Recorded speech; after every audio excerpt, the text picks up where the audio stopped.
가정에서 주님의 고난에 동참하는 한 주간 되게 하소서 감사함을 드렸습니다. 김기환 조연아 집사님 가정에서 주님 은혜 감사합니다. 강만식 김재수 권사님 가정에서 감사함을 드리셨습니다. 기도하고 말씀 나누겠습니다. 하나님 아버지, 주께서 저희들을 위하여 이 땅에서 피 흘려 주시고 고난 받으시고 십자가에서 생명까지 내어 주신 그 고난을 기억하고 기념하여서 저희들이 이렇게 한 주간 특별 새벽 기도회로 또 금요일 금식 성회로 저희들이 하나님 앞에 드리려고 합니다. 빈손으로 오지 아니하고 예물을 준비하여 드려온 이 손길들을 하나님 기억하여 주옵시고 그 마음에 흔들림 없는 믿음으로 든든히 세워주시어서 하나님 의지하고 하나님 바라보며 감사 찬송할 수 있는 믿음의 성도들 되게 하여 주시옵소서. 주께서 그 마음과 중심을 헤아려 주시고 기도하는 것들이 응답되게 하여 주시고 마음의 소원보다 더 큰 은혜가 있게 하여 주시옵소서. 주님, 함께 참여한 우리 모든 성도들에게도 동일한 은혜를 베풀어 주옵소서. 말씀이 힘이 되게 하시고 예배를 통하여 위로받게 하시고 기도를 통하여 응답받게 하여 주시옵소서. 우리 모든 성도들에게 한없는 은혜를 베풀어 주실 줄 믿고 예수님 이름으로 기도하옵나이다. 아멘.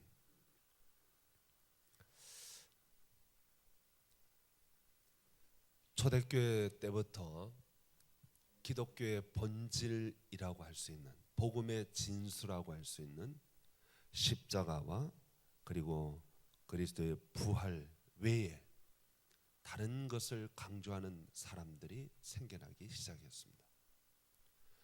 하나님의 진리가 하나님의 복음이 처음 전파되어진 이 초대교회 때부터 사단의 공작이 시작되어졌던 것입니다. 제일 첫 번째 공작은 바로 유대교를 통하여 들어온 공작입니다. 십자가만 믿어서는 안 된다.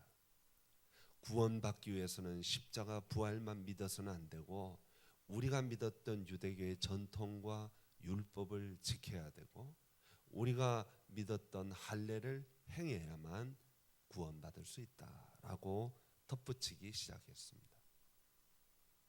초대교회 때부터 복음의 순수성을 지키기 위한 싸움이 시작되어졌던 것입니다. 이러한 논쟁들, 이러한 싸움들이 신약성경 곳곳에서 있었던 것을 우리가 읽어가면서 볼 수 있습니다. 그들은 초대교회 성도들은 목숨을 내놓고 생명을 내놓고 이 기독교의 순수한 복음의 진수인 십자가 부활을 지켜내기 위하여 생명을 바쳤습니다. 그것이 기독교의 참된 메시지고 가장 중요한 메시지임을 알았기 때문입니다. 성도 여러분, 우리가 하나님 앞에 섰을 때는 다른 것으로 하나님 앞에 설 수가 없습니다. 내가 교회의 전통을 잘 지켰습니다. 교회가 말하고자 하는 형식과 의무를 내가 잘 했습니다. 그런 것으로 하나님 앞에 설 수가 없습니다. 우리가 하나님 앞에 설 때에는 딱 한 가지입니다. 십자가밖에 없습니다. 십자가 부여잡고 주님 앞에 서는 것입니다. 교회에 아무리 충성하고 아무리 봉사했어도 예수님 그런 말씀하셨죠? 내가 너희를 도무지 모르겠노라. 아니, 예수님, 우리가 주의 이름으로 병자를 고치고 주의 이름으로 가난한 자들을 돌보고 주의 이름으로 이것도 하고 저것도 하고 다 했습니다. 그런데 예수님은 난 너희를 도무지 알지 못하겠다 그랬습니다. 그들은 명분은 좋았습니다. 대의 명분은 좋았어요. 주의 이름으로 라는 대의 명분이 있었습니다. 주님의 의를 드러내기 위하여라는 대의 명분은 있었습니다. 그런데 뭐가 없었습니까? 그들은 십자가가 없었습니다. 예수 그리스도의 십자가가 없었다는 것입니다.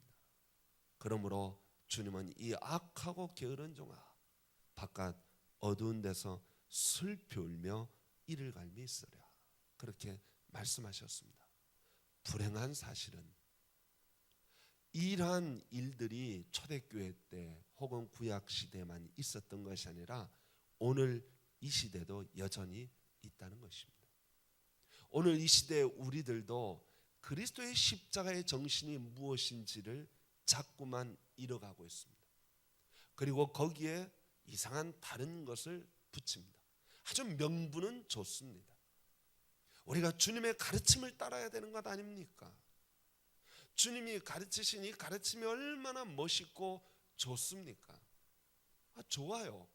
주님이 말씀하시고 가르쳤던 일들, 오늘 여기 신약 성경에서 주님께서 비유로 가르치시고 하나님 나라를 가르치시고 여러 가지 가르치신 것들이 많습니다. 그러한 것들을 강조해야 되지 않겠습니까? 라고 이야기합니다. 물론 주님의 가르침이 귀합니다. 중요합니다.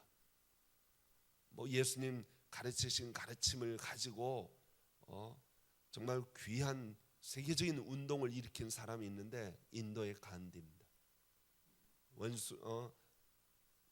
저기 나를 왼편 뺨을 때리면 오른편 뺨까지 돌려대라.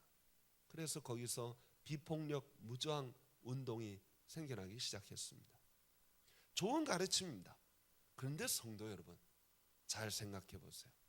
여러분들이 예수님의 가르침을 얼마나 따라가고 있습니까?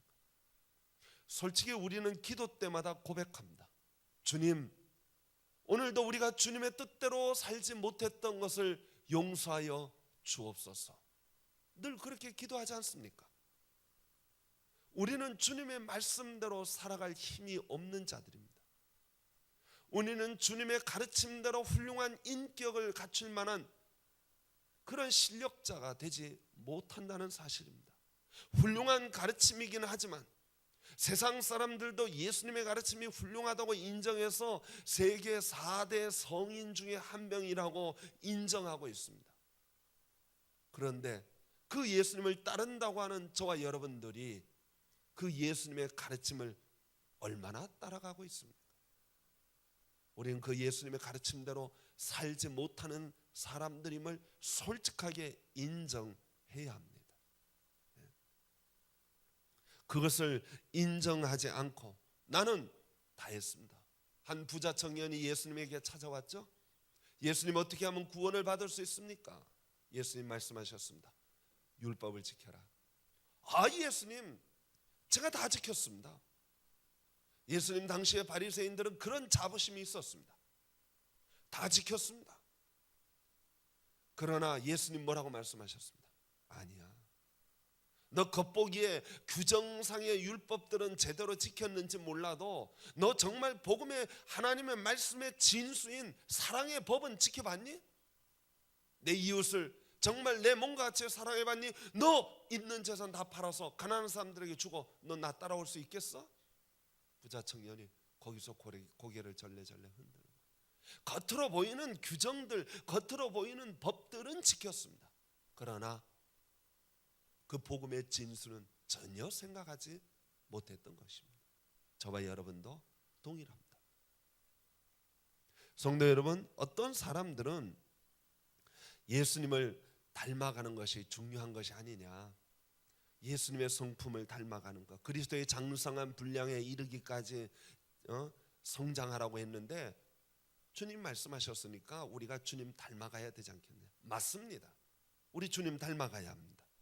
우리는 그리스도의 그 아름다운 성품들, 성령의 9가지 열매들을 우리가 맺혀가면서 주님을 닮아가야 하는 것은 사실입니다. 나다나엘 호돈이 쓴 큰 바위 얼굴이라는 책이죠. 큰 바위 얼굴을 바라보면서 정말 저렇게 훌륭한 분이 우리 마을에 나타났으면 좋겠다. 늘 바위를 보고 살았던 사람이 결국 큰 바위를 닮게 되었더라. 저와 여러분도 예수님 늘 바라보고 사니까 주님 닮아야 하는 것은 당연한 이치입니다. 그렇지만 솔직하게 우리 자신을 하나님 앞에서 드러내고 보면 우리는 주님 닮는데 너무나 많이 실패한 자들입니다. 베드로가 예수님 만났을 때 뭐라고 말합니까? 주여 나는 죄인이로소이다. 나를 떠나소서. 사도 바울 같은 분은 뭐라고 말합니까? 오라 나는 곤고한 사람이로구나. 누가 이 사망의 몸에서 나를 구원해내랴. 여러분, 진짜 예수님을 만나면, 아니 정말 하나님을 만나면 우리는 그런 고백을 할 수밖에 없습니다. 선지자 이사야는 성전에서 하나님 앞에 기도하다가 하나님을 만났을 때 그는 이렇게 고백합니다. 화로다 나여 망하게 되었구나. 나는 입술이 부정한 사람이 입술에 부정한 백성 중에 거하면서 만군의 여호와이신 거룩하신 하나님을 배웠구나. 그렇습니다. 정말 여러분들이 하나님을 만나면 하나님 앞에 설 수가 없어요. 심지어 예수님의 사랑하는 제자 요한도 반모섬에서 예수님을 만났을 때 죽은 자 같이 되었다고 했습니다. 감히 얼굴을 들 수가 없는 거예요. 저 예수님 닮았습니다. 저 예수님 율법 다 지켰습니다. 저 예수님 가르침대로 살았습니다 하고 자랑할 사람이 한 명도 없다는 거예요. 우리는 다 죽은 자 같이 되고 의인은 없나니 하나도 없고 다 멸망에 가증한 것들 뿐이고 형식과 허식에 허례 허식에 사로잡힌 저희들일 뿐입니다. 바깥 어두운 데서 슬피 울며 이를 갈미 있으리라고 말해도 한마디 변명을 할 수 없는 우리들입니다. 비록 우리가 교회를 다녔지만, 비록 우리가 교회에서 직분도 받았고 충성도 다했지만, 사도 바울만큼 우리가 했겠어요? 사도 요한만큼 했겠어요? 우리는 그렇게 연약한 자들입니다. 그러한 우리들이 하나님 앞에 섰을 때 무엇을 내놓을 수 있겠습니까? 아무것도 내놓을 것이 없습니다. 아무것도 자랑할 것이 없습니다. 우리가 그 하나님 앞에, 주님 앞에 설 수 있는 단 한 가지 이유가 있다면 십자가밖에 없는 줄 믿으시기 바랍니다. 십자가입니다. 죄인이 부여잡을 수 있는 것은 십자가밖에 없습니다. 멸망할 수밖에 없는 죄인이 부여잡고 하나님 나에게 긍휼을 베풀어 주옵소서, 나를 구원하여 주옵소서 하고 외칠 수 있는 유일한 근거가 있다면 십자가밖에 없습니다. 주님이 나를 위하여 피 흘려주신 그 십자가만 부여잡고 난 다른 거 의지하지 않습니다. 주님이 나 때문에 돌아가신 이 십자가, 이 십자가의 은혜를 부여잡고 나를 용서하여 주소서, 나를 구원하여 주소서. 그래서 십자가 앞에서는 만인이 평등해집니다. 잘 배운 사람, 못 배운 사람, 돈 있는 사람, 돈 없는 사람, 교회에서 높은 지위에 있던 낮은 직분을 가졌던, 충성을 다했던 못했던 모든 사람들이 목사든 평신도든 모든 사람이 다 십자가 앞에서는 평등해집니다. 다 죄인입니다. 다 십자가 부여잡아야 합니다. 십자가 부여잡지 않으면 여러분들이 누구든 간에 5대째 신앙의 가정이든 몇 대째 신앙의 가정이든 아무 소용없습니다. 십자가 부여잡지 않으면 지옥 슬픈 어둠의 곳에서 슬피 울며 이를 갈미 있을 것입니다. 우리가 이 고난주간에 이렇게 주님 앞에 나와서 이 새벽을 깨우는 이유가 무엇입니까? 이 십자가의 은혜를 저희들이 기억하기 위해서입니다. 잊어버리지 않기 위해서입니다. 성도 여러분, 저와 여러분들이 이 십자가를 가슴에 새길 수 있게 되기를 소망합니다. 신앙생활하는 동안, 여러분들이 서북교회 다니는 동안, 여러분들의 삶이 마지막 순간에 끝날 때까지 다른 것은 몰라도 여러분 충성도요, 힘 있을 때 합니다. 힘 떨어지면 또 충성도 떨어집니다. 헌신도 떨어집니다. 그러다 보면 나도 모르게 기력이 쇠하고 믿음도 떨어지게 되고 그렇게 됩니다. 열심히 충성할 때는 누구보다도 내가 잘난 것 같아요. 내가 신앙생활 잘하는 것 같아요. 내가 훌륭한 것 같아 보여요. 그러나 여러분, 신앙은 고비가 있어요. 다 한 발짝 뒤로 물러날 때가 있으면 그때 여러분 우리의 믿음이 툭툭 떨어집니다. 그게 인간입니다. 그런데 여러분, 그럼에도 불구하고 우리가 주님 앞에 설 수 있는 단 한 가지 근거는 예수 그리스도의 십자가밖에 없습니다. 나이 들어도, 돈 떨어져도, 기력이 쇠해도 있는 자, 헌신하는 자, 봉사하는 자 부럽지 않게 우리가 하나님 앞에 당당하게 기도할 수 있었던 단 한 가지 근거는 예수 그리스도의 십자가입니다. 저와 여러분들이 고난 주간 주님의 십자가 부여잡고 이 십자가를 절대로 목숨 걸고 지킬 수 있는 초대교회 성도들처럼 저와 여러분도 생명 걸고 이 십자가만을 부여잡고 나아가는 저와 여러분 되기를 간절히 축원합니다. 기도하겠습니다.